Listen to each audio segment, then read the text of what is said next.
Assalamualaikum warahmatullahi wabarakatuh. Perkenalkan, nama saya Dila Fadilah dengan NIM 2301025145, kelas 4H, Program Studi Pendidikan Guru Sekolah Dasar Universitas Muhammadiyah Profesor Dr. Hamka.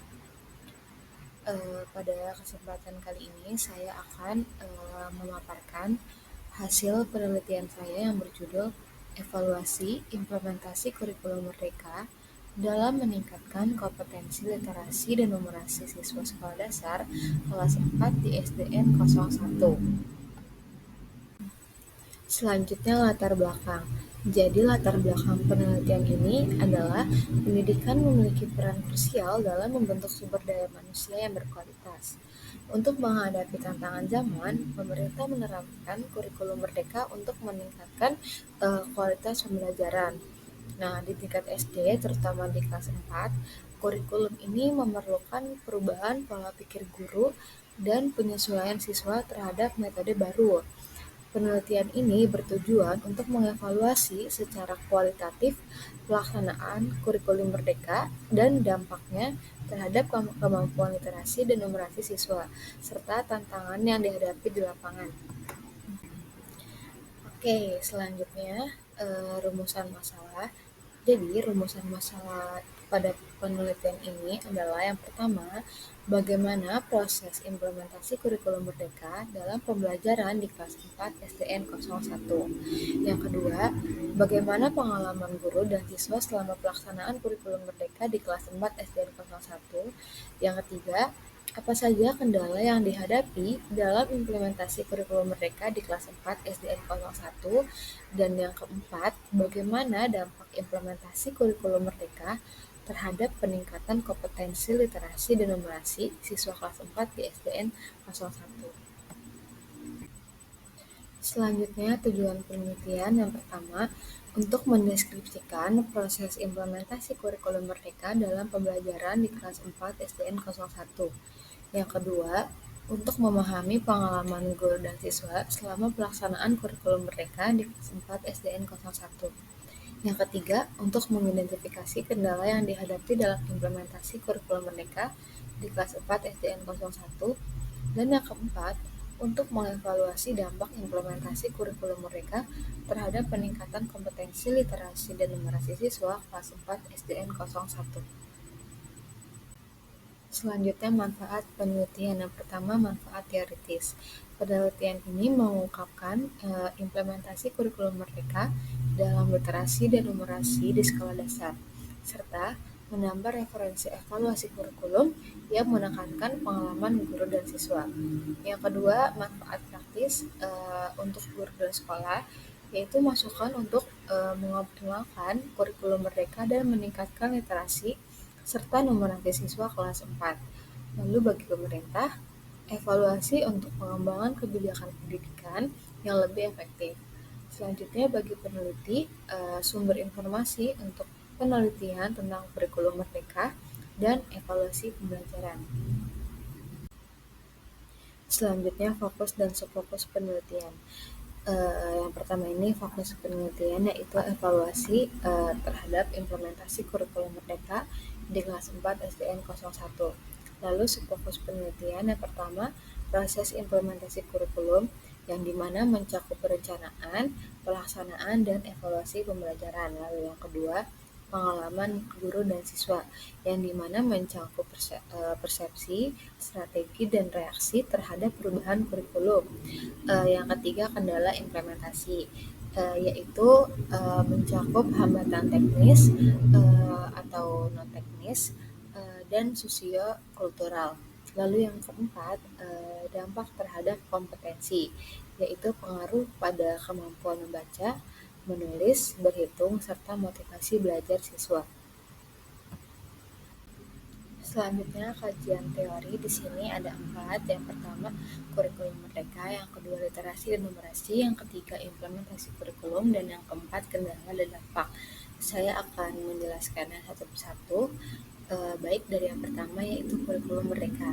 Jadi kurikulum merdeka ini yaitu kurikulum yang memberi keleluasaan bagi guru untuk menyesuaikan pembelajaran dengan kebutuhan siswa.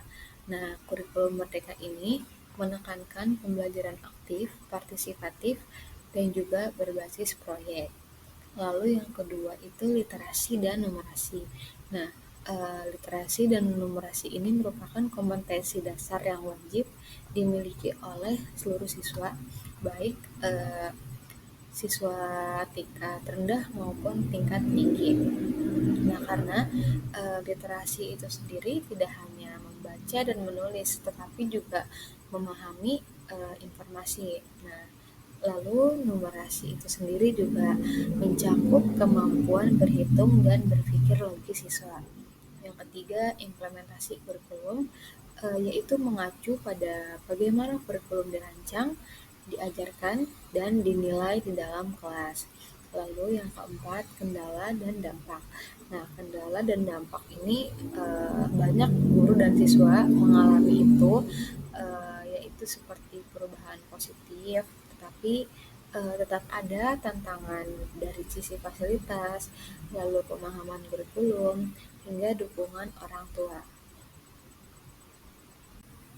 Selanjutnya, penelitian yang relevan. Di sini ada 4, yaitu yang pertama, Putri dan Alia 2024 menekankan pentingnya pembelajaran kontekstual dan penyesuaian terhadap kebutuhan siswa. Yang kedua dari Rahayu Ningsih dan Hanif 2024, guru lebih bebas berinovasi tetapi terbatasnya pelatihan jadi tantangan. Lalu yang ketiga, Pamungkas et al.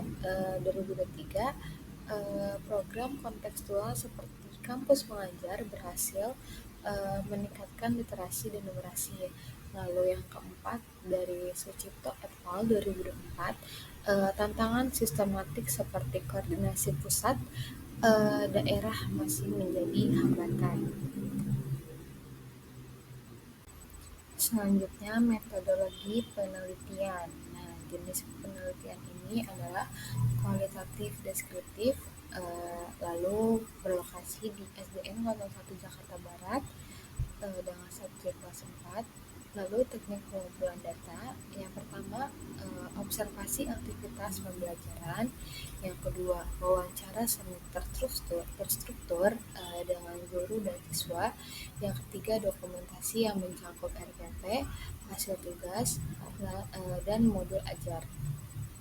Lalu instrumennya yaitu panduan wawancara yang dirancang dengan fokus dan subfokus. Lalu analisis data dan validitas penelitian. Nah, analisis data menggunakan model Miles and Huberman mencakup yang pertama reduksi data, yaitu menyaring data penting dari hasil observasi dan wawancara. Yang kedua, penyajian data, menyusun data secara tematik dan naratif, dan yang ketiga, penarikan kesimpulan, yaitu menemukan pola dan makna dari data. Lalu validitas data, yang pertama triangulasi, yaitu membandingkan hasil dari berbagai sumber seperti guru, siswa, dan dokumen. Lalu member check, yaitu mengonfirmasi hasil temuan ke informan. Lalu yang ketiga, diskusi dengan ahli seperti mendapatkan masukan dari dosen pembimbing. Selanjutnya, penutup. Nah, penelitian ini diharapkan mampu memberikan gambaran yang komprehensif mengenai pelaksanaan kurikulum Merdeka. Lalu dapat menjadi masukan bagi guru, sekolah, dan pemerintah untuk memperbaiki strategi implementasi. Dan yang terakhir, juga menjadi sumber inspirasi bagi peneliti lain untuk menggali lebih jauh dinamika kurikulum di tingkat sekolah dasar. Oke, mungkin cukup sekian paparan yang dapat saya sampaikan. Kurang lebihnya mohon maaf. Wassalamualaikum warahmatullahi wabarakatuh.